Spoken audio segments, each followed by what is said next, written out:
about? Nah, it was all right here.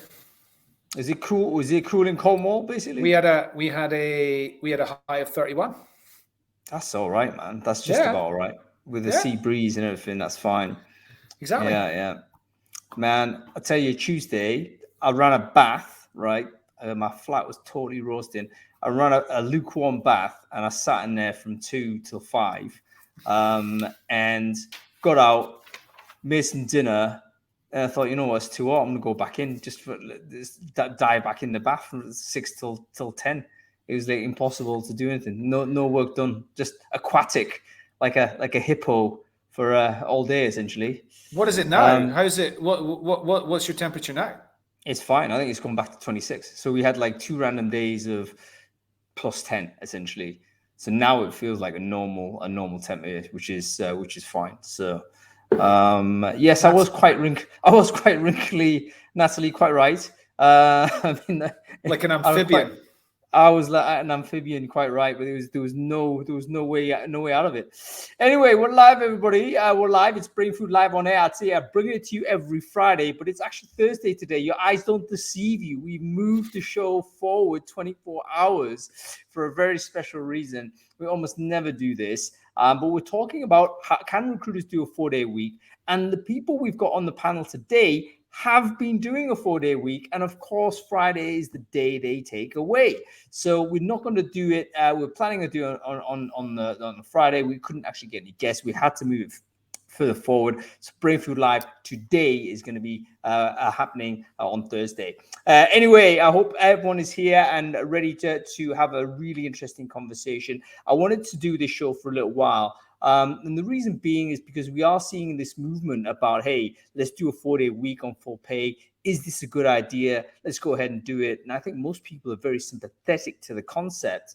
However, it occurred to me as recruiters that we have some kind of unique conditions about our job. Like, how do we do 4-day week? Is it even possible? Because we take calls on Sundays. We have to call candidates on off times when they're available, not when we're available. We have this always on call, always dealing with emergency type of ethos. How does that apply when we're saying, oh, suddenly 4-day week? Do we actually down tools for 3 days and not handle anything? I'm interested to know. So we've got people today that are working in recruitment as recruiters, as agency, as in-house, as people who are adjacent to recruitment. They're all going to talk to us about their experience of moving to this model and seeing how it works. If you're thinking about it, whether you're a recruitment agency or you're an in-house recruiter with a business that's thinking about making this move, this is the show for you. Okay, cool. Let's talk about, let's say hi to our... let's do some sound checks. Actually, I'm totally off where I'm at. Just want to make sure everyone can hear what I'm saying. Quick sound check. You do this every time. Every single time you get the order wrong. Why don't you just go with the order that you're trying to do and make that the standard? I just don't know how to do it anymore, mate. My brain's fried. I blame the heat. I think certain brain cells have been burned away through the heat. You did it in January. You did it in January. It's probably like a permanent heat stroke, like slow moving heat stroke. But anyway, folks, if you can hear me okay, please say hello. I need to hear you on Crowdcast. That's the most important channel. People do watch this on LinkedIn. So if you can see me on LinkedIn, just let me know whether you can hear me okay. And we're on Facebook, has suddenly recovered its viewing figures back up to the hundreds in there. So if you can hear me on Facebook, please say hello. And Twitter, I think we should be out there somewhere. No one watches it on Twitter, but you know what? I'm keeping pounding it out. Okay, at least Jamie can hear us. That's fucking great. Sorry, I shouldn't be swearing, but there we go. Right, quick word to our sponsors. We can't do this without our sponsors, folks. So I want to give a quick shout out to our buddies at Platypus, platypus.io.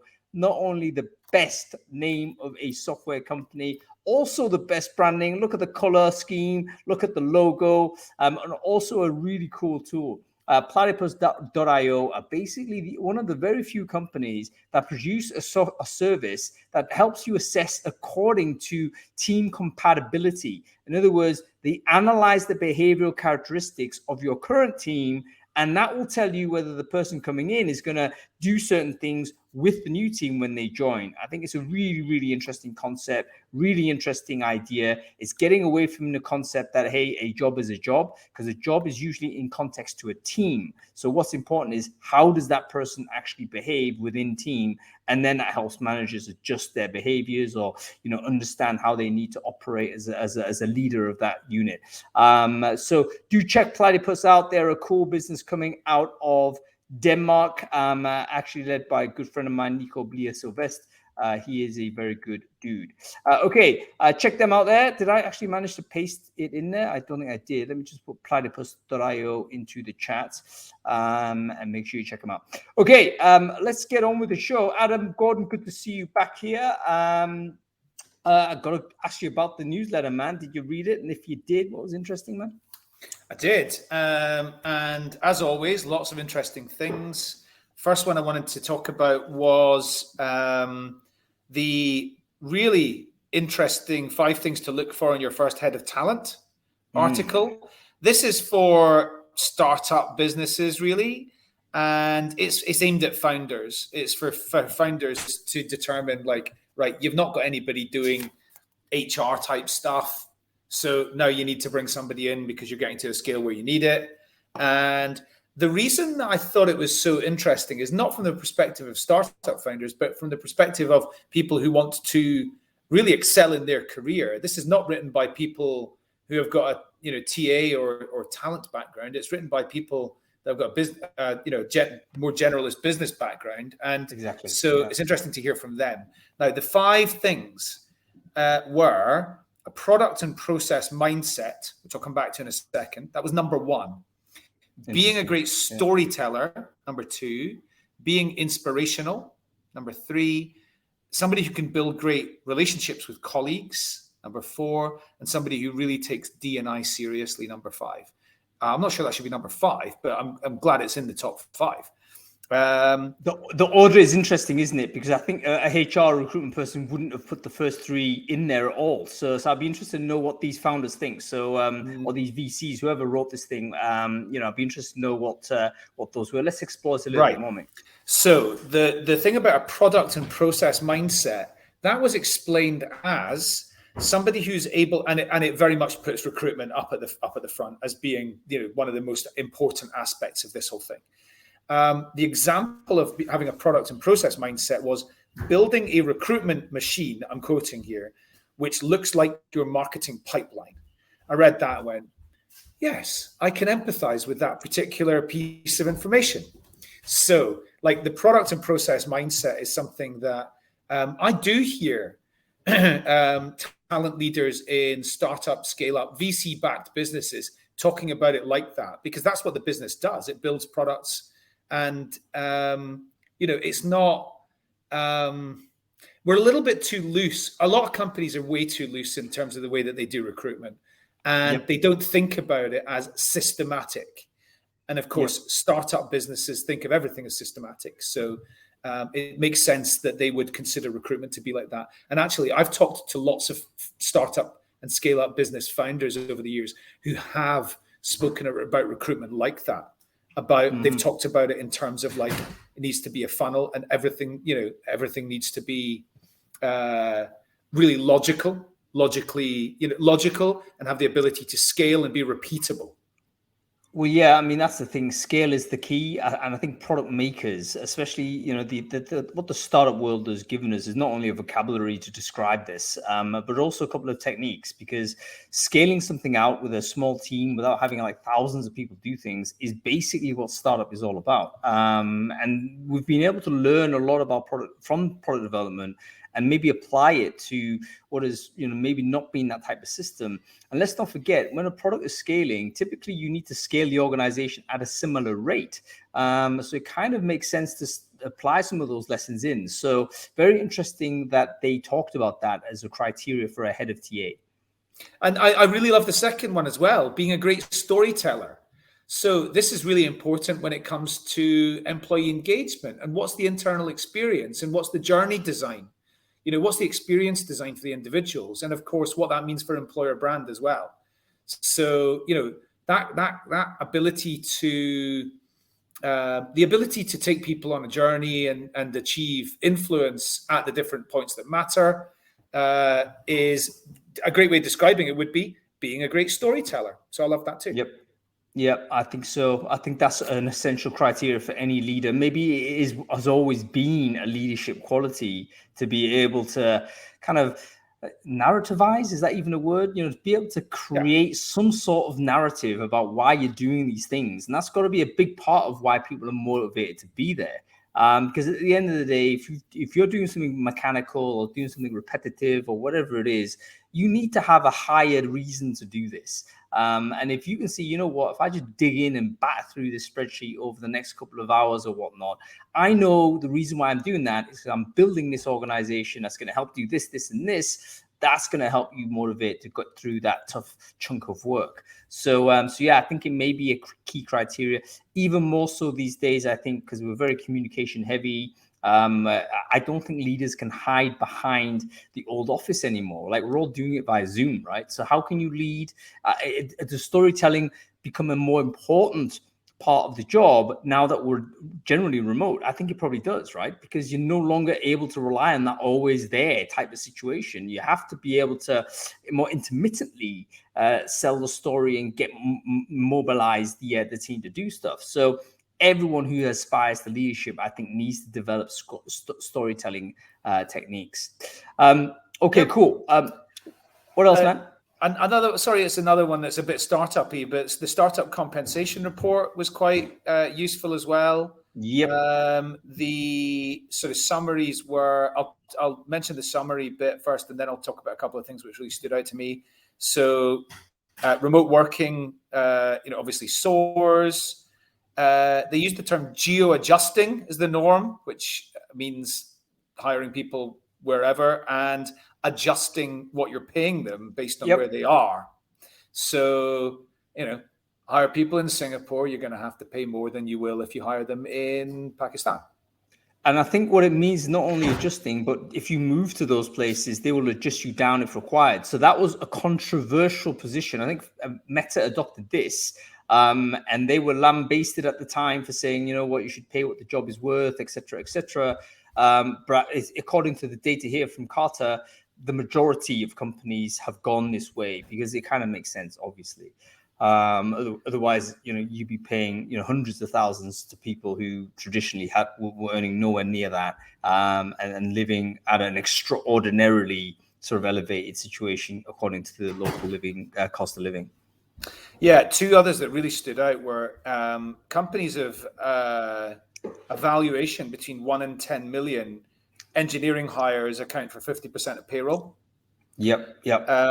Which actually goes down to companies that are in the billion plus valuation. It goes down to 34%, I think it was. So I guess that's salespeople in. Yeah. Well, yeah, it's not just the salespeople, because salespeople make up some of the early people as well. It's more so all those other administrative functions like legal, which incidentally is the highest paying, highest earning of all. It was legal, followed by strategy, followed by product, followed by engineering. But the fastest growth was in salaries was for salespeople. And I can see that in the market today. The amount of money that salespeople, it's going through the roof. Great salespeople are looking to get paid. And then the last one sorry, go on. No. By the way, people should read this post irrespective of where you start or not, because it tells you a lot about how hiring occurs during different sizes and scales of these businesses. Fascinating data. And you can trust this data, by the way. It's not just like crawling from job ads. What Carter do, they're in a category called compensation tech. So they actually have payroll data. And that's like very unusual that a company is able to aggregate payroll data in this way. Lots of companies in this space, check them out, Figures.hr, Heron app here. Lots of companies are trying to do various things. So I think it's a growing category, very interesting. But they can produce content like this, which kind of makes it all worthwhile for us on the outside. The last bit that really stood out on this was the amount of people getting fired was on the rise in the last year. 29% of people leaving businesses were in these companies were getting fired. Yeah, classic startup stuff, boom and bust in terms of growth and degrowth. Cool. One more, mate, before we get into this. Yeah, let's talk about Discord. So I think the article was like an introduction to Discord for people that don't really know what it is yet. So Discord is real-time engagement, video, voice, and text. And you get what's called Discord servers. That's your own Discord area where you can talk about whatever. It was for gamers originally, so I think everybody that was on it was talking about games, but that's now only 30% of it. I was first time I went onto Discord, it was for people who were going immediately after in the last series of Line of Duty. People were going on to this Discord group about server about Line of Duty and like, what the hell was that? What happened? What do we think is going on next? And that was the first time I went on it. And I mean, it's for geeks. Like, let's face, it's not like Facebook where your granny's on it.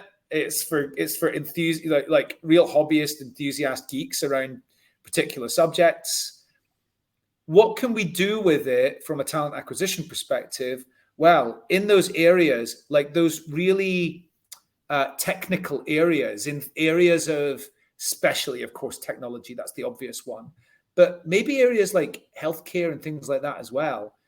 Could we bring people together with hiring managers to talk about, specific subjects? I don't know why it's better or different than a lot of other channels which already exist. But my question for you, Hung, is why do we not do Brain Food Live on Discord? Inertia. Basically stuck on. No, it's not. I'm gonna do something on Discord. I already have a Discord server. I just haven't fired it up or activated it because I wanted not to duplicate anything. And one of the rules of Brain Food is that I'm never carbon copying one thing from one channel to the next. It has to be a fresh idea, a fresh concept. But I think Brain Food Live is always going to stay on Crowdcast and multi-stream it everywhere. But I think what Discord allows is much better audience participation. And I know we're getting great chat on the chat stream here and stuff like this, but it is still only us on screen. And we're going to bring Natalie on and Stephen and Kasha and stuff like that in a bit. But there's still me selecting people to come on, right? So there's only going to be a small group of people being able to participate. What Discord might allow us to be able to do is for everyone in the crowd or everyone in the rooms to be able to basically interact with a much larger audience. And I remember actually Joanne Lockwood 2 years ago, middle of COVID, she set up one of the first True Diversity, I think it was. I forget what the name of it, Joe. Forgive me on this. But she put it on Discord and it was amazing. Brilliant True experience. So I'm kind of surprised no one's done a True experience on Discord yet. But if someone isn't going to do it, I might well give it a shot, because I think that idea of being able to wander through different rooms and have conversations with different people on different topics, and then you don't like that and you jump into another room, that seems to me like something that is totally doable and really interesting to do. So let me know what you think, folks. Drop me a comment in the chat stream or on sort of the LinkedIn thread, wherever you're watching it. Would it be useful for us to do some sort of event or some sort of virtual meetup within Discord? Because I'm basically relying on whether this is fluent to recruiters or not. Because as you say, Adam, it is a little bit avant-garde, and it might end up just me and you. Which, to be honest with you, Adam, I don't find that appealing. To be fair, so we'll see whether we can get anybody interested in it. All right, that's cool. Let's get on with the show. We're talking about 4-day working week. Adam, before we bring our guests on, I want to bring this to you, because prior to obviously moving to iCIMS and so on, I remember you talking about potentially thinking about it for candidate ID. So can you walk us through your thought process as a business leader at the time, and where you were and what you thought the challenges were, et cetera, et cetera? Yeah, we looked at it in quite a lot of detail. Now, bear in mind, this was a company of 22 people. So you would expect that would mean that it's much easier than for a company of thousands of people. However, it wasn't. And Jane, who was my CFO, and myself did like a couple of like little working groups with people around how would it work for you and whatever, and we tried to work it out. We wanted to do it. We were all of the leadership, the 4-5 people in the leadership team at Candidate ID were up for it, but with some people already working 4 days a week and getting paid 4 days a week, and with some people doing 5 days over 4, or in one case 5 days over 3, and with the trying to equalize it so that everybody got the same type of value from doing this was just proving too difficult. And we didn't ever come to a conclusion, we are not doing this, but we had to park it because it was too difficult and we had other things happening. So we love the concept. I love the concept. I really love it. I'd like to be able to do it, even in a small team. There was so many complications with it, just around normalizing things for everybody. Yep. So you've already introduced a really interesting complication, which I'm sure when people think about it, they will understand the challenge. So actually, the fact that you were already progressive with having flexible styles of working, that was the problem. Caused like, if you just already 9 to 5, 5 days a week, then yes, you can switch. So in other words, if you've already done some innovation on this in terms of giving people some options, flexibility, typically you would have reduced wage, you would have reduced salary, right? You'd say, hey, listen, you can work 3 day a week, but you know what? We'll pro-rata it down. Is that a fair deal? People doing that. Yeah, people that seems like a fair deal. Yeah. And you had a third circumstance where you could crunch down the same hours in a short period of time. I forget, time compression, I think that's called. So there's another way of doing it. But then suddenly we're talking about 4 day working week on full pay as 5. That sort of generates a new thing. So there's a straight away, it almost penalizes progressive companies, because what you've already done progression wise might cause you now to have a complicated switch. Very interesting. Let's bring on Jamie and Kasia first of all. We've got a bunch of guests to bring on. We can't bring them all at the same time because there's too many on screen. But I want to bring Jamie and Kasia on because they're both running, I won't say similar businesses, but they're running like as businesses servicing the recruiting industry where they've got a lot of control. And I want to hear what they're thinking about this as they've made this move. So let's hope we can get these folks on board. Very busy people, by the way, so I need to be thankful for their donation of their time. Here's the question I'm going to be asking Jamie, and that is, maybe we could all do 4 days working and the 5th day's a festival every week. Sounds great. Jamie, you just do the festivals, mate. Forget about working. We'll do it that way. That's not working clearly. Indeed. Okay, so we have Jamie and Kasia on, very famous people in the recruiting space. I'm sure you don't need sort of any introductions, but let's do the introductions anyway. Jamie, quickly, who are you? What it is you do? I'm Jamie Leonard, co-founder and CEO of the recruitment events company. We do RecFest.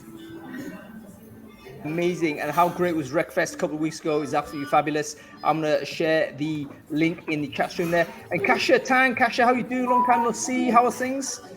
Yeah, really good. And since I last saw you, we started up Super Source Me with Karolina Latus, and we're doing sourcing training companies in Poland. Amazing. Great to see you both on screen. So you, as I understand it, have both switched to this 4 day a week sort of modus operandi. Can you tell us, like, what was the thinking behind that? Why did you want to do it? And what would you do differently? We'll talk about the things that you think went well, but what would you do differently if you could replay the entire journey? So Kasia, let's start with you on this. Why did you switch to this mode? Yeah, so I think it's interesting because we never really switched. So back when we started working with Karolina, it was sort of informal first over the pandemic. And then when we knew that we were going to start a company, we sort of knew we wanted to work 4 days a week. And this was an ongoing discussion that we always had. And when we first started, it was just the two of us. It's hard to say we worked 4 days a week or 5 days a week because, frankly, we published our book right away and we just had nonstop workshops. So I can't tell you how much we worked in the first couple of months. But right after, when we were hiring the first person for the team, we knew that we wanted to work 4 days a week. because I guess for us it's very simple. Because we offer workshops, because we're only there for 2 weeks, for 2 days, working with a client, we need to know that we're on top of our game.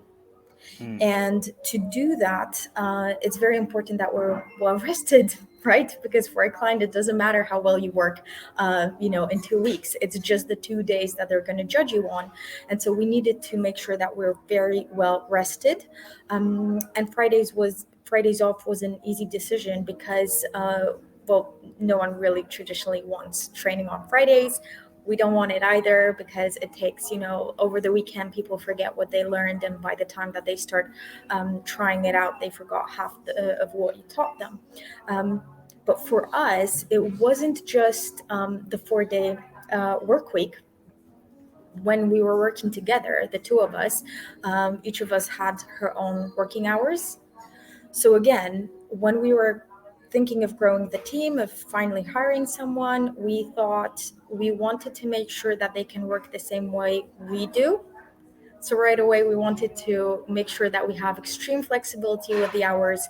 And so we don't now say that it's a 4-day work week as much as it's a 4-day availability to the clients. You can decide to work on a Friday if you want to. It's up to you. If you're off, if you're feeling off on a Wednesday, for example, you can make that decision. But our clients can only expect us to be available 4 days a week. That's really, really interesting. Two things to that you've introduced here, which I want to kind of underline for people.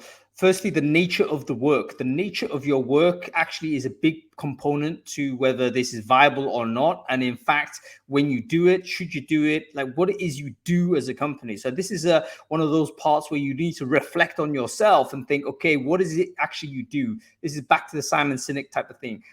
You have to understand this very, very, in a very a deep way before you move into this type of scenario.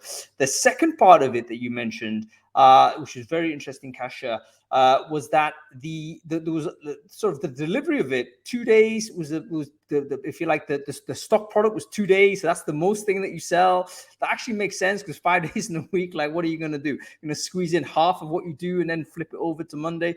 Doesn't make sense. Like it may make sense to just put it into, there's almost like the unit size of the thing that you deliver may make sense to put it into this format. And the final thing, which I just want to address here, which I thought was a really important point, and Colin actually mentioned it in the chat stream there, it's not 4 days a week on, it's the availability has to be 4 days. And I think that helps us think about it from a recruitment point of view, because one of the things I was thinking of when I started thinking about this show was, hey, aren't recruiters meant to be 24/7 availability? You're not working solidly through that time. But if your client calls you, a candidate calls you, whatever the time, you're kind of meant to pick it up, right? That's your job. You can't go dark for 3 days. So it kind of maybe this concept, the idea that your availability needs of a certain period, but you can slide that around so long as it's coverage. That makes sense. Okay, great stuff, Kasia. Stay with us on this. Jamie, let's go to you on this. That's the same question, really.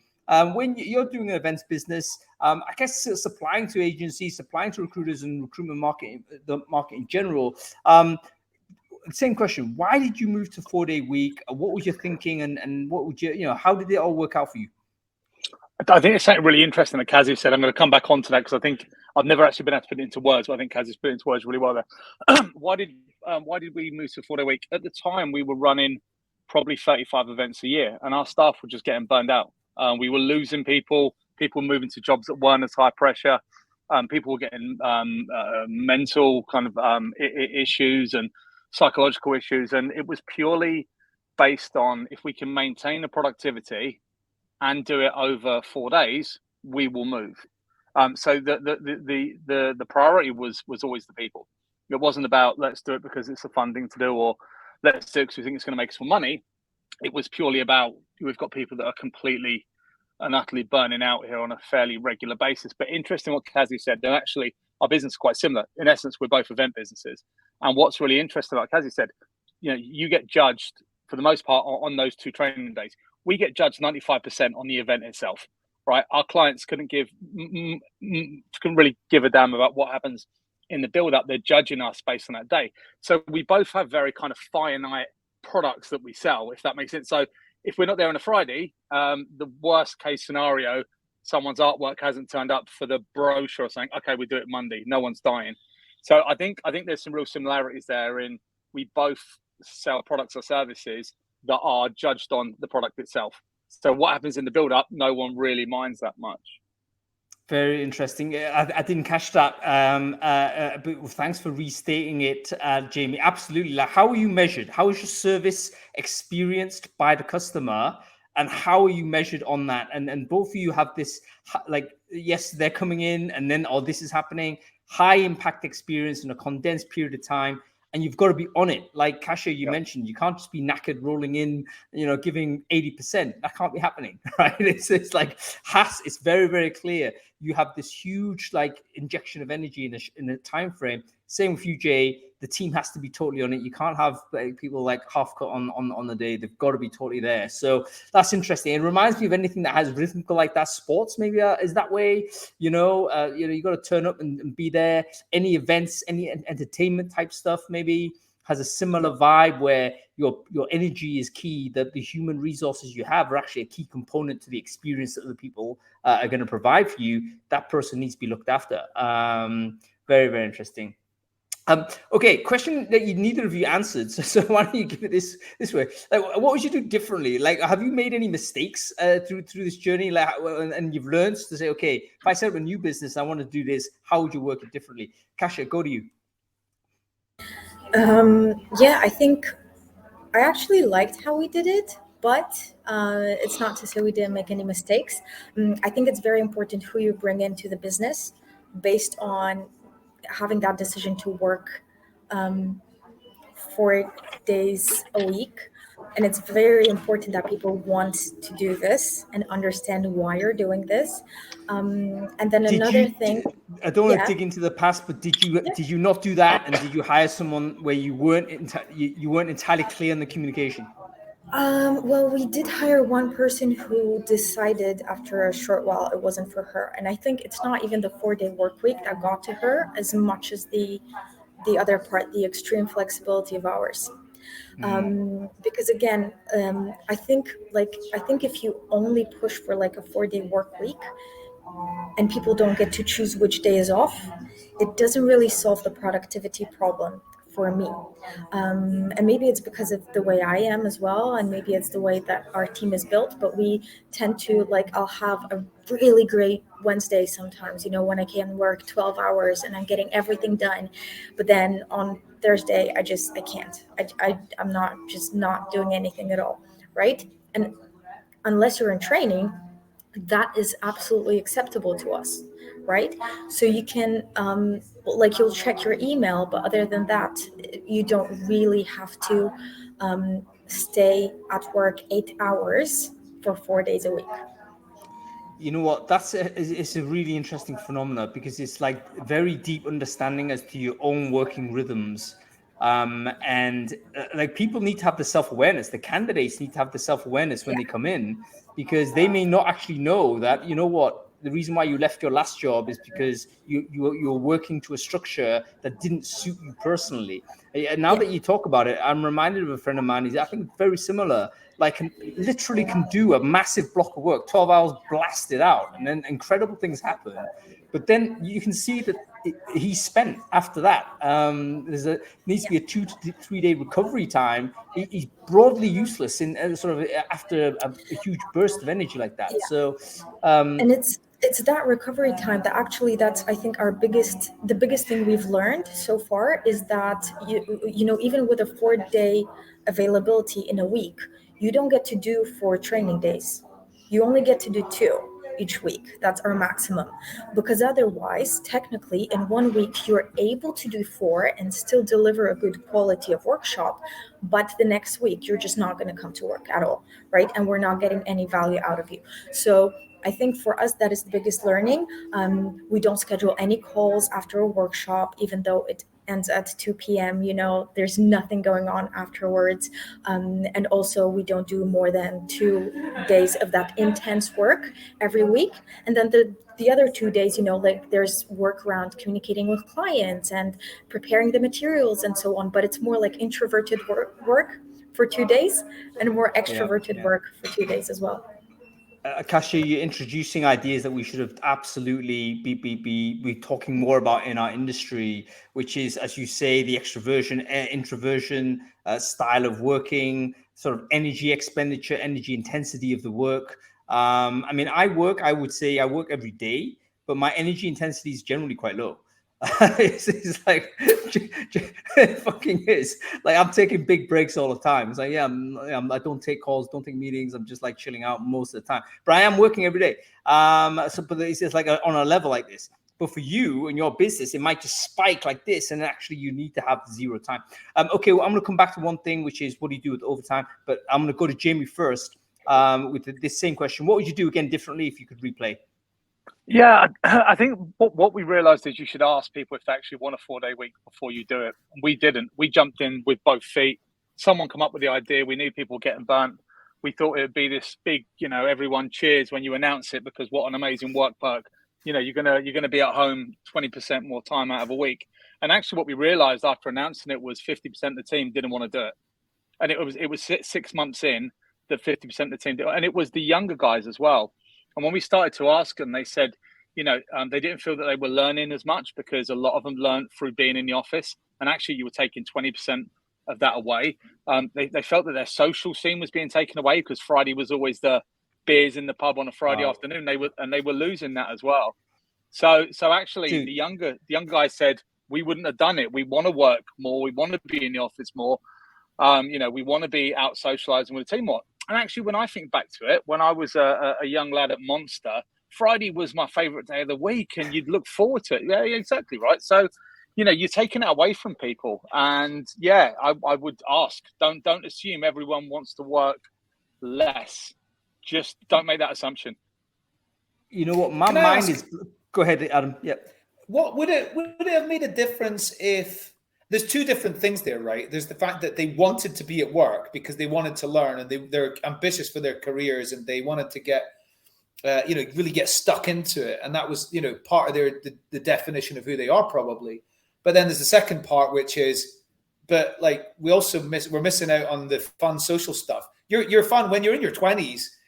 Half your social life is like your work colleagues and stuff like that. Would it have made a difference if the day off was the Monday instead of the Friday? Yeah, that solved some of it. I think so.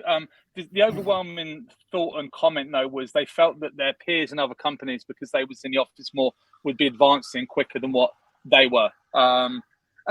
6 months in, everyone was like, no, we see the benefit in it. But at the very beginning, they said no. Probably, yeah, if we'd have done Monday. We picked Friday because there's a certain cachet to it, right? There's a certain buzz. Oh, I don't work Fridays, long weekend. And that was the reason we chose the Friday. Also, a lot of our clients are not really, it's the least amount of activity we're getting from our clients on a Friday. So, yeah, probably would have been actually. And actually, the day you pick, we always just assume Friday. I think everyone assumes Friday, but it's definitely an important point. You have to consider what day of the week that is. And some companies actually split it and say half do Monday, half do Friday, or Tuesday or Wednesday. And I've seen that. We didn't want to do that though, because we wanted the whole team down. And we know that if we'd have done a 50-50, the 50% in the office would have been messaging the 50% that was off, going, I need this now. Can you just get it to me? We know you just sat there in your pants watching, EastEnders. So just get it across, sort of thing. So that's why we said it's an all or nothing situation. Can I just ask one more quick question? Go ahead. So can I ask one more quick question? Specifically, this is for Jamie. It's not really relevant to Kasia because Kasia didn't go from 5 to 4. But in going from 5 to 4, what have people got rid of to maintain productivity? Internal meetings, a lot of internal meeting bullshit. And it was kind of what we added more than anything else. We brought in Monday and HubSpot and bringing those two bits of technology in and getting to talk through Zapier reduced so much time and effort. Yeah, a lot of internal meeting stuff, a lot of reporting. We started to focus on output. Coming from the likes of Monster and, those sorts of companies, they always focus on input, right? Yeah, and this is why you'll very rarely find a sales company that are willing to do a 4-day week, because they still believe the more you're on the phone, the more money you're making. It's that old school sales mentality, right? So I've always worked in that sort of environment. And actually, we start to realize, focus on output, focus on the end result, and then afterwards work backwards and see how people got there. And it's either good or bad, and then change it next month, next quarter, learn from each other. And that's And been a real... that's what Kazi has done as well, is like focus on output.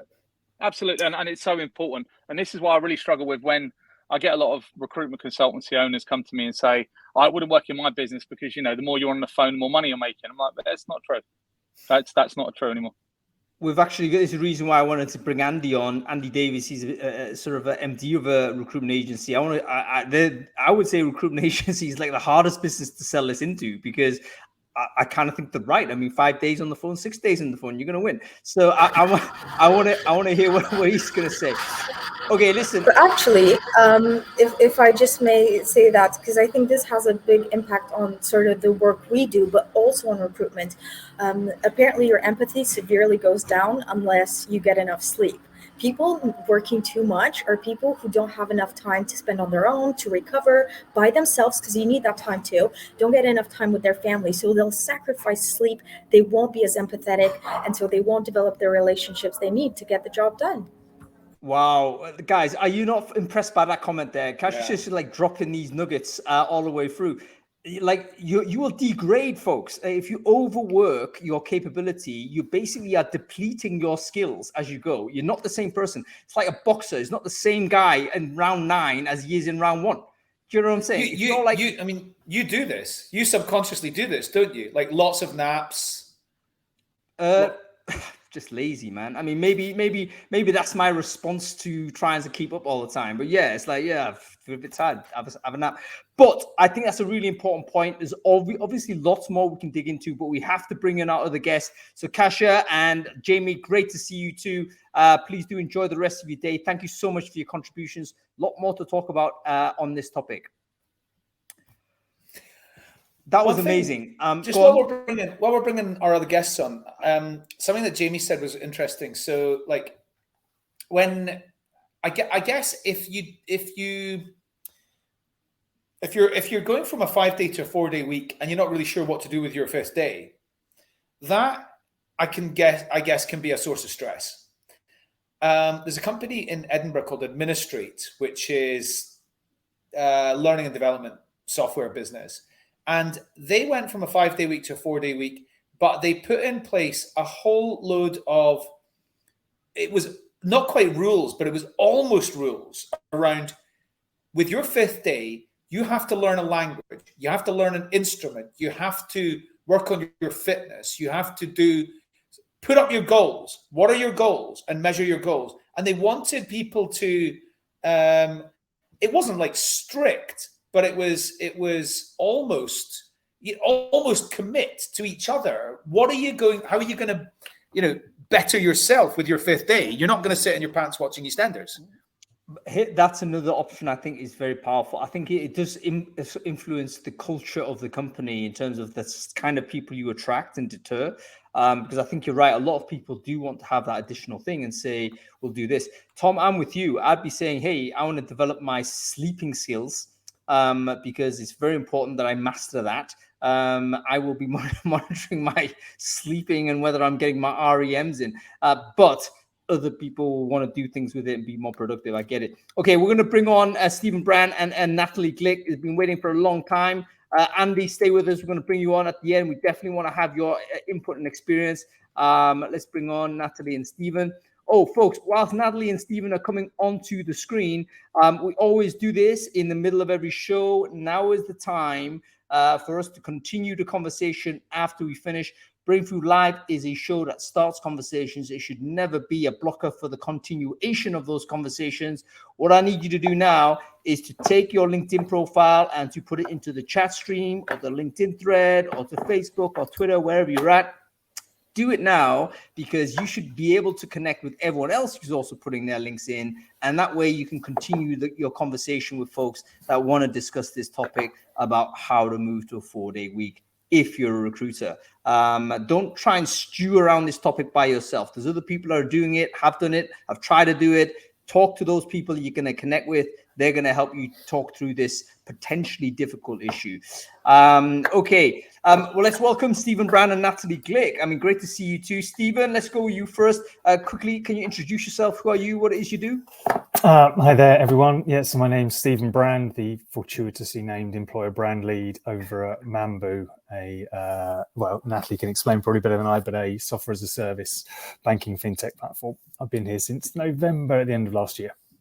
Amazing. And you know what? We should do a show about how naming actually influences your career decisions. Did you read that post? Where there's like an extraordinarily, like disproportionately larger number of doctors named Dr. Bone, like than there should be, because for some reason they just like automatically tune themselves that way. Okay, Natalie, go to you. Who are you? What it is you do? So I am Natalie Glick. I am the director now of talent management at Mambu. My background though is completely sourcing. Before I joined Mambu in November, I was the global head of sourcing at IBM. So sourcing has been my background, and I've completely gone a completely different direction now at Mambu. Great to see you too. Welcome to the show. Now, you guys are really interesting because Mambu are a 4-day week business, I believe. That's interesting for me for two reasons. Firstly, because you're inside a business that does this, but also how does it apply within the people and HR business and all the rest of it? Like, how does it all that work? Firstly, can you sort of confirm what that was? Was it 4-day week when you joined, or were you through a transition? How did it work? So if we're 4-day week for 3 months of the year and have been since 2015 was when the founder Eugene started it. So from June, July, August, as an organization, we are all 4-day work week. Very interesting. There's a new flavor, a new wrinkle in the process I didn't know. So you're intermittently, so there's a seasonality, should I say, to the 4-day week. I guess that's reflective of the additional stuff people might want to do in the summer, right? So you've set it to the summer holidays with the kids and stuff like that. I just wonder whether that was the motivation. Do you know what the story was, Stephen or Natalie, on this? Like, what was the ideology behind this? So I can talk a little bit to sort of the founder's principles, which was around wanting to disrupt how work gets done. And one of the ways that they wanted to approach that was around the amount of hours, the amount of days we need to work. And so we're very interested in the early days of the org. So in 2015, we're only 3 or 4 years old. So pretty early stages to bring it in. And we're keen on sort of experimenting with it being sort of seasonal, taking a period where the whole company moves to a 4-day work week. I think there was a period, if I'm right, if I understand the history properly, where we were, where that was differently applied in different markets. So different regions could opt for different periods of the year where they would be on the 4-day work week. I think if we talk as to Jamie's point about the learnings, I suspect one of the learnings was it doesn't really work if 25% of your company is off in spring, 25% is off in summer. I think the learning there was if we're going to do it, we all do it in that same sort of period of time. And I think in probably the simplest terms, we're a European focused company, majority of headcount still in EMEA.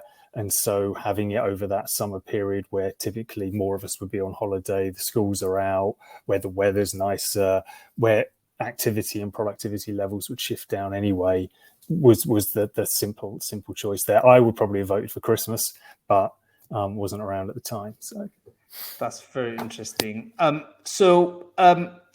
I guess it was the first time both of you have worked in a business of this type, correct? That had this type of oscillation between 5 and 4. Is that right? IBM had summer Fridays. So when I was at IBM, we did take Fridays off in the summer. So it felt is this a revelation to you, Adam? Like, there's 2 companies already that are saying they do this. Like, I didn't even know it existed. iCIMS actually does half-day Fridays during summer. Really? Wow, I'm just so ignorant. Go ahead, Natalie. It's maybe a common thing. I think I got used to it, and then my last year at IBM, they actually took it away and said, "We're not going to do summer Fridays, but you can do learning on Fridays instead."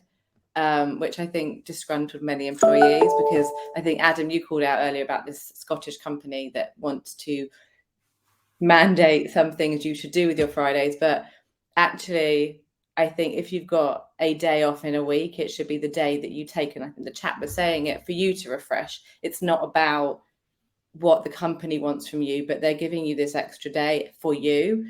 And something that one of our mantras at Mambu is to bring the balance.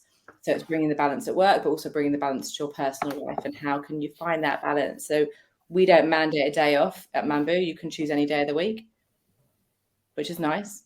Some people choose a Monday and a Friday. So they do the Friday of one week and the Monday the next week and have 4 straight days off. Other people will just do a Friday because they like that. Other people will just pick a day a week and do whenever they want. So it's really nice. But IBM, we did get used to it, and then it was taken away. So that was a sad day. All right, 2 big points there that's worth making here. Number one, it's one of those that if you do it, it's very difficult to roll back. So you can't say, oh, we'll give it a shot.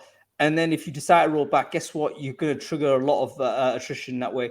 Actually, it might be a good idea to get rid of people you don't like. I mean, maybe that's one of the things you could do. You know, hey, 4-day week, folks, do it for 3 weeks. And then everyone gets used to it and then pull it back and then see how many people you get rid of. So maybe a kind of a cynical way to potentially get rid of people you don't like.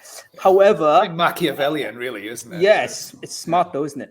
But I would imagine most people would do it with the genuine interest to say, actually, we want to experiment. For some reason, cold feet, maybe new leader in the business or whatever, something happens, they roll it back. That's a huge problem suddenly. So you have to anticipate, you have to be very clear on it. And secondly, Natalie, you mentioned that there's a kind of a sense of choice. So everyone can choose the day. That's really interesting. And I am concerned that could be problematic because what if there's like contingencies or dependencies that you have that's hard to plan for when people, like, as a manager or a leader, like you got to be on top of everyone's switching days, right? So suddenly you think, oh crap. What would you imagine would be a problem? So I would imagine, let's say I thought like Steve, I needed to have him doing this. Like we assumed that Steve normally takes his days off on Monday, but you know, so therefore we have this thing on Wednesday. Then suddenly Steve is not there, and it turns out he's taking it on Wednesday, and everyone can't work because he's there. So and we want to respect his time off, and we don't bother him. Like, is that so? How do you manage that issue where there's like an all hands? I mean, and when can you do an all hands? You can't.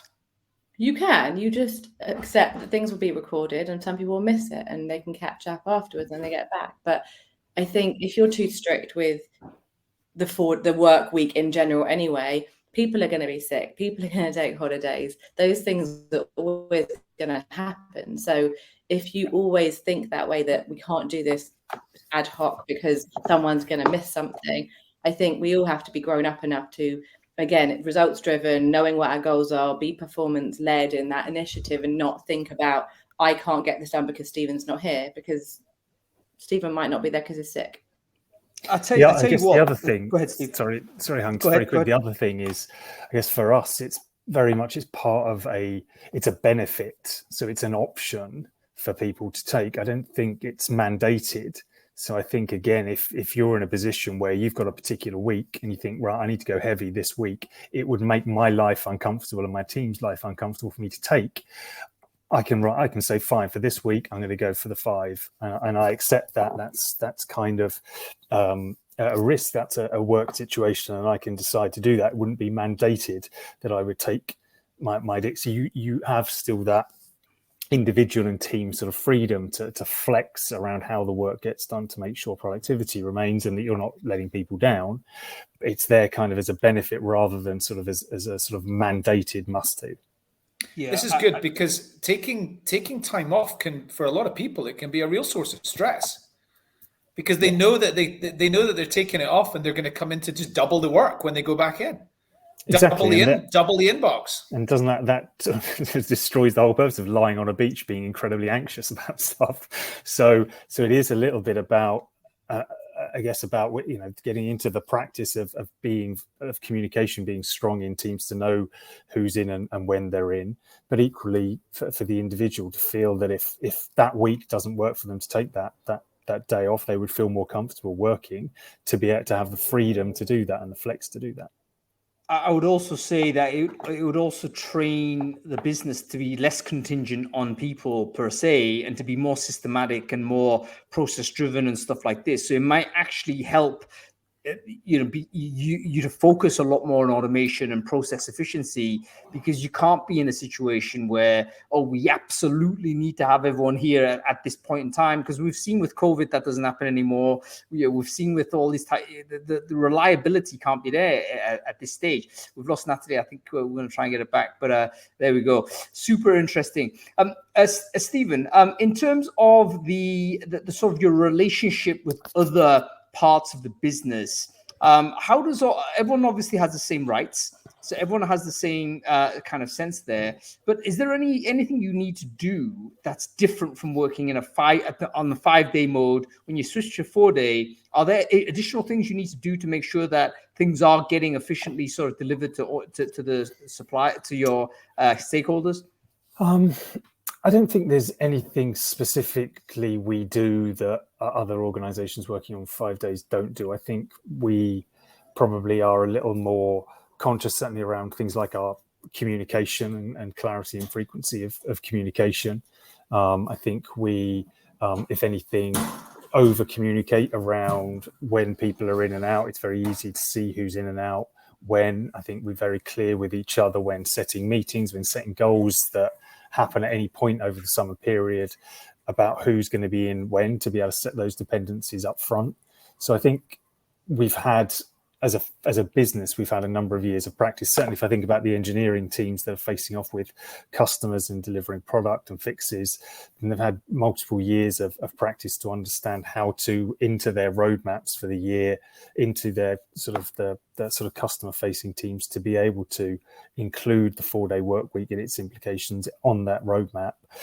Always allowing, again, for the fact that those individual teams can take a decision collectively or individually to say, actually, for the next fortnight, we're working the 5 days because there's a piece of work that has to get done. In fact, sometimes we might work a bit of the 6th day because there's a bit of work that has to get done and there's a deadline and we need to meet it. And kind of understanding that sometimes that trade-off will exist as it does for 5-day companies.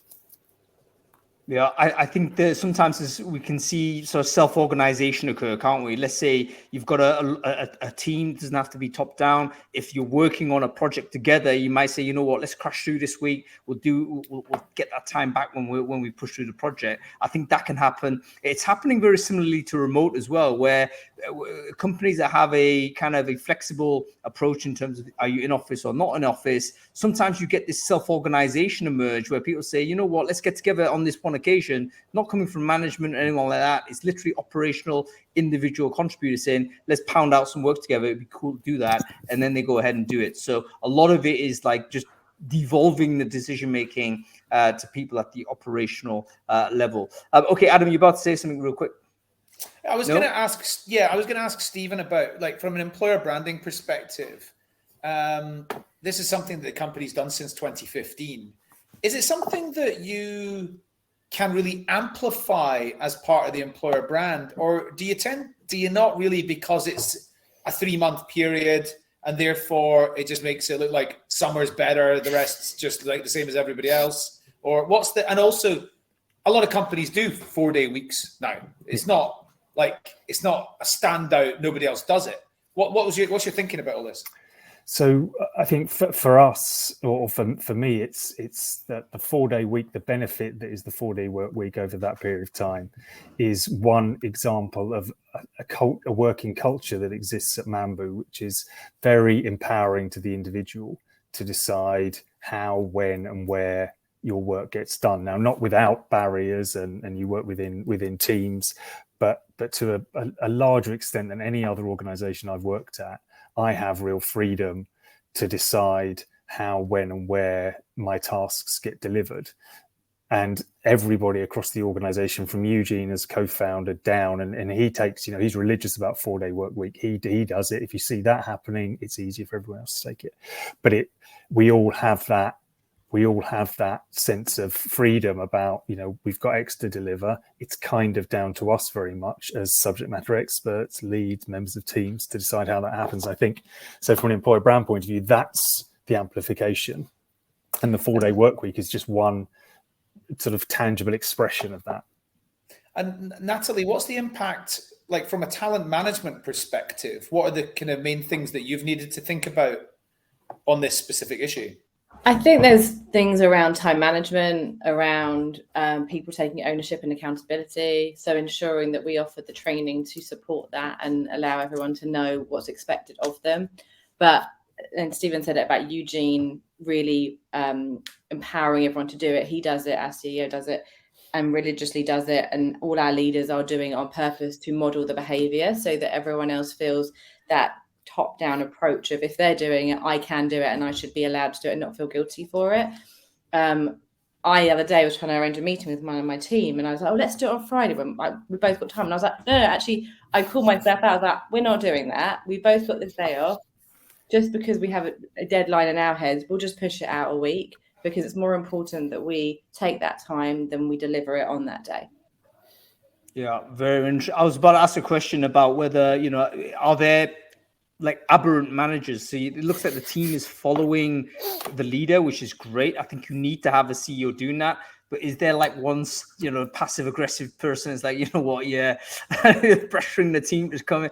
But no, that doesn't exist. That's good to know. Okay, listen, we're running out of time and I want to get Andy on. So I want to say thank you very much, Natalie and Stephen, for coming on and sharing your insight onto how Mambu do it. You've actually introduced me to a completely new idea, which I should have known, but I didn't know, which is the fact that actually companies already are oscillating, doing a seasonal shift. Why don't we all do that? Because let's face facts, in the summer, our productivity is going to go down. That's a normal thing. We should actually recognize it officially and actually make such a much better communication with our staff and our people. As a result. And imagine how much more fun you could have at Wreckfest if you had the day off after. Yeah, but it's not about like admitting that people don't do anything in summer. That's not part of it, is it? It's more just Fridays. Let's be honest. Who works on a Friday anyway?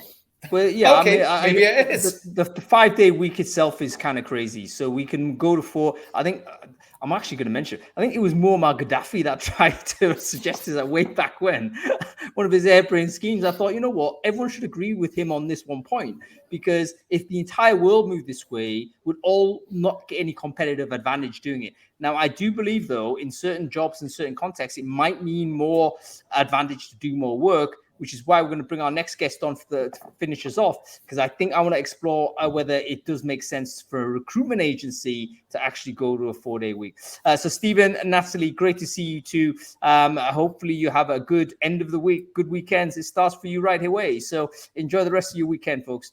Thank you. Cool. We're going to bring Andy straight on because we're running out of time. Oh, why am I typing it in there? But this is really interesting because everyone's saying, hey, listen, we all do it by productivity, etc. But you know what? Back in the recruiting days, you did a bit of recruitment back in your day, Adam, I worked hard, and my extra effort, my extra time translated into definitely more sales. If I was more mature when I was a recruiter between age 21 and 24 or something like that, if I was more mature, I would have spent probably 75% less time dicking about and a lot more time just doing my job. And then I could have probably done my job in 3 days.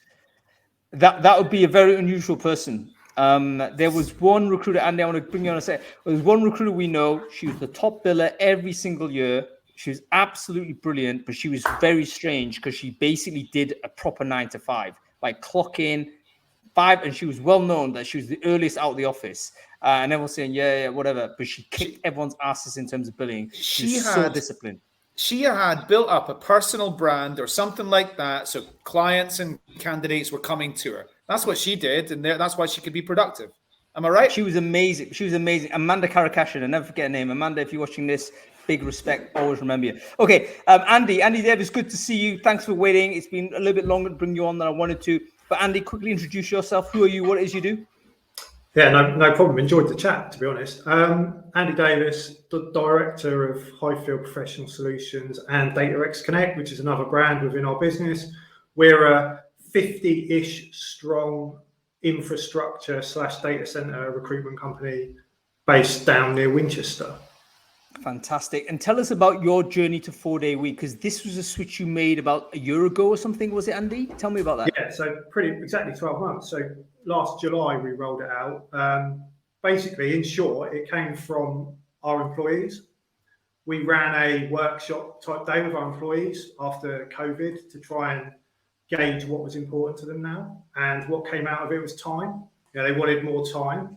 So a few ideas that came for them were, can we, take Fridays off if we're on target? Can we start later? Can we flex our hours? There are lots of different options. And again, to cut it short, we threw the ideas around as a leadership team and came out with a 4-day week rather than incentivizing it. Let's just give it to people. And we ran a 6-month trial from July to the end of 2021. We learned a lot in that 6 months. We extended the trial again, and then we rolled it out full time. Amazing. What did you learn in the trial? A lot, I think. I guess planning, efficiency, productivity were all the key words around. I think we obviously just put the idea to people and rolled it out.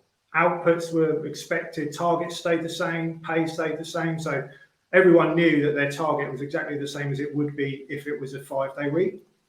They knew we were going to manage solely on outputs. So you deliver X amount of outputs and revenue, there's no problems. And I think what people struggled with first was planning their day, trying to be as productive over 4 days as they were over 5 days. Some people found it really easy. Other people found it really challenging. And I think a lot of that was to do with kind of where they were at in their journey. Obviously, you've got the more experienced consultants that could adapt a bit quicker. Some of the more junior consultants really struggled with suddenly having to condense their workload into 4 days. We learned things that we'd implemented. I was listening earlier around meetings. Meetings are always an hour, aren't they? Everyone puts a meeting in 9 till 10, 10 to 11. So 15 minutes, 20 minutes, make meetings optional. So if there's a leadership meeting or a team meeting, do you all need to attend? Give people the option. So it was things like that we learned. And also it's a split between sales and operations. Sales are really easy to measure on outputs. If you built X revenue, you've been successful or you haven't. Operations, with whether it's payroll, credit control, office support, you can't measure them on outputs as easily. And they also need to be available on Fridays. So we had to flex a lot of that along the way. So yeah, it's a number of different things really. That's very, very interesting. And you know what? Now that I come to think of it, I remember the top billers back in my agency days. They never did 5-day weeks anyway. They were. I was laughing earlier when one of the reasons for doing a 5-day was so everyone could go out on a Friday. I was like, does that not answer your question in itself? Because we looked at productivity on Fridays, and let's be honest, Friday afternoons are, in the recruitment world are pretty much everyone goes to the pub or everyone's slowly winding down. So you're actually not losing a lot from an efficiency perspective. I know that we did, for example, we let our higher performers, on target, finish early on Fridays anyway. So they're actually only losing half a day rather than a whole day. Mm-hmm. So there's a lot of things that when you actually look at it and analyze it, you can find the productivity quite easily if you actually analyze what you do during the working week. All right. Go on. I want to ask Andy, do your company find it a lot easier to hire experienced people into your business than it did? Yeah, so look, the main reason we did it was well-being and people, which I think one of your guests mentioned earlier, and it's exactly the same with us. But yes, retention, 100%, and recruitment. I know when we do speak to other agencies, we know everyone's struggling to recruit at the moment. It's been a very busy market for the last sort of 18 months. We don't struggle at all. We turn more people down than we do bring in. It's allowed us to raise the bar internally rather than kind of just accept, people that you take a punt on people. Our bars become very high. And it also opens a diversity workforce as well. We've got quite a lot of sort of working parents, knowing that they don't have to pay for 5 days childcare. They can take the 4th day off, they can use that 4th day to do whatever they want. So it's helped massively from retention and attraction. In a tech type business, like what I just said to Natalie and Stephen about, does it really help you stand out? Because a lot of tech companies do it. In your industry, I mean, there's no doubt. Hardly anybody does it. So you're going to stand out. It's a massive employer brand credential. Yeah, exactly. And what we're finding is that we get approached obviously by other agencies saying like, how did you implement it? How's it going? There's a lot more talking about it now. We didn't deliberately do it to try and be ahead of the game. We genuinely did it for our people and thought it was the right thing to do. But it's definitely being talked about now by a lot of people. And I think a lot of it comes from that, from our brand and other agencies' brands talking about it. You know, we're breaking records year on year. We're billing more money. Our people are happier. It's really, no one leaves, which in this game is, you know, unheard of. All right, so there's the moral reason to do it, but there's also business practicalities, like recruitment quality is higher because you're a more attractive business. Your retention is better, so you're not losing people and having to backfill. Your credibility in the market is increasing, so other companies are looking at you. That's got to be a positive thing. So it seems to me there's a lot of pluses starting to stack up here that seem to be very, very compelling. Even in a marketplace, a vertical, should I say, that I had previously assumed would be most resistant to it simply because of the overwork. A quick question for you, Andy. Feel free not to answer this because it is a bit about the staffing side of it. Is there a consultant in your company that just blasts through anyway and kicks the ass out of it? So in other words, yes, everyone's doing well, but is there someone who just says, stuff it, I'm cracking through, I'm doing 5-6 days, whatever, and I'm earning even more because that's my motivation? Does that happen in your business? No, I would say. But so we work Monday, so everyone knows we do take Fridays off. So everyone's off Friday. So we don't work Fridays. We did toy, I know you chatted about earlier, the Monday, Friday, but we were kind of it was better for our clients and candidates to know that we're closed on one day rather than have a skeletal workforce on a Monday because everyone wants Friday off anyway. So that's how we did it. But what we found is our higher performers performed better because they became more efficient. So I think they were able to flex easier than the ones that were developing. They would still be available, like you were talking about earlier, on a Saturday or a Sunday. If they had a urgent role to fill, they'd fill it. If their client called them, they'd answer it. That doesn't change. So all they do is they condense their work Monday to Thursday. Their clients then and their candidates get used to that fact that that's when they're available. And on Fridays, you tend to only really be dealing with critical, urgent things. So, you know, whether it's dealing with an offer or arranging interviews or, you know, doing some feedback, it's the urgent stuff that you still do on a Friday, which the people you're talking about would have done it would still do it on a Sunday night or at 5 a.m. on a Monday morning because that's how they're programmed. I bet HR teams really appreciate this, and I bet this has helped you to potentially, you know, increase business as well. Would I be right in that? No, correct. Yeah, and it's something that we probably don't do well enough in messaging it to the market. So we're looking at that as a piece at the moment, like how do we actually get it out there? But I have a lot of clients, and we do as a business, ask us how it's going. What did you do? What have you learned? And they want to do it themselves. And would it work in our environment? Because we're a construction business, or it might not work as sort of standardized Monday to Thursday, but you could flex differently. So yeah, no, 100%. It does help from that perspective. A future revenue stream for you, Andy. You could be a consultant, like a professional service consultant on how to structure 4-day a week. I mean, firstly, agencies, if they're coming to you for this, I don't see why that's not a chargeable workshop. Like you could totally say, I'm available. Andy could do that with his fifth. He could do that with his fifth day. That's it. Yeah, $5,000 a day every Friday, helping companies understand how to implement this. Crack through. The funny thing is, with Fridays as well, like, well, you know, I've been in it 22 years, so I'm kind of old school trained, you know, and like we all were, that early start, late finish, that was kind of how we were trained and how we developed. So I still work Fridays anyway. You know, it's like, that's how you're programmed, and some people are happy doing that. You're not forced to do it, but if you want to do it, so again, someone said earlier, if you want to work Friday, you can work Friday. No one's going to stop you, but you've got that flexibility. Yeah, that's absolutely right. You know what? So this has been a really educational sort of episode. It reminds me a lot to say it's similar in some respects to remote, and it's no surprise that that's the case, where lots of similar things need to happen. You need to communicate. There's all kinds of different ways to do it. It's not just 4-day week. There's seasonal 4-day week. There's a sort of radical flexibility. There's a fixed time to do it. There's all kinds of condensed time. So there's a lot more complications to work it out. But as more companies do it and prove the case, it seems to be something that's moving forward, even for the industry, which I thought would be most difficult to do, which is the recruiting function. Okay, anyway, Andy, listen, I'm going to let you go because obviously you've got an hour or two left in your week. So go ahead and enjoy the rest of your time there.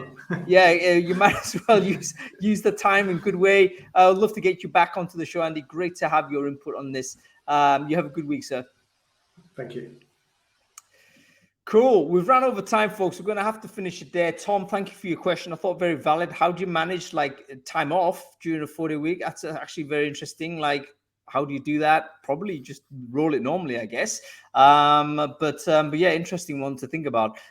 It seems generally positive we're moving in this direction in any case. But anyway, folks, we're coming to the end of the show. So thank you for watching. The ones that are still with us, there's a longer show of the year. I'm actually very hot and sweating away, so apologies for all of the moisture on my face. Probably very unpleasant. We'll be back next week, folks. Back on Friday. We are talking about how to be influential on video. Because guess what? Recruitment, sales, it's all influencing. How do you become an influential person when you actually don't see your stakeholders anymore? Back in the day, you had all kinds of ways in which you could build relationships and actually get things done, kind of back channel. But is everything in the remote world is front channel? How do you actually navigate this? Can we get better? We're going to bring on some people. I think they know what they're doing in terms of influencing people on video. It will be a fantastic show back on Friday, folks. So make sure you tune in. Okay. That was a great show, wasn't it, man? Did you enjoy? Yeah. Did we do it on Thursdays? Did we do it on Thursday this week so that all the people who don't work on Friday could tune in? None of the panelists would have tuned in. I didn't want to ask them to tune in on this. Do it on a Friday. On the day off. Yeah. But it only occurred to me when it was Stephen. He told me that. I invited him to do it. He was prepared to turn up on Friday. And then he told me, actually, it's Friday off. Oh, crap. If that's the case, we'll shove it forward because it makes no sense to do otherwise. But yeah, I think generally speaking, it's going to be, I know you mentioned Monday, but I think generally speaking, it's going to be Friday. People are going to take off. Unless you're a mega company that's big enough, maybe you'll do a split. A mate of mine works for the government. He does condensed time. He takes Wednesdays off because he wants to never do a run of work. But he's a lazy ass like me, He's like, I want to do maximum 2 days a week of work, have a break 2 days, then have another break, and life's great. Anyway, that's it. What's interesting? Anything happening for you this weekend? Yeah, I'm going to Goonhilly 60.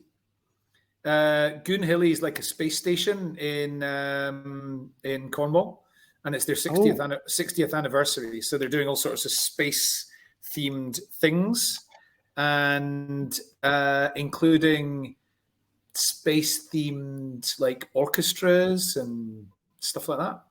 You're loving Cornwall, aren't you? You're loving it. Have you been to the Eden Project? That's supposed to be amazing. I've been a few times, yeah. All right. Awesome. I haven't been this time, but we went last year. It's terrific. Really great.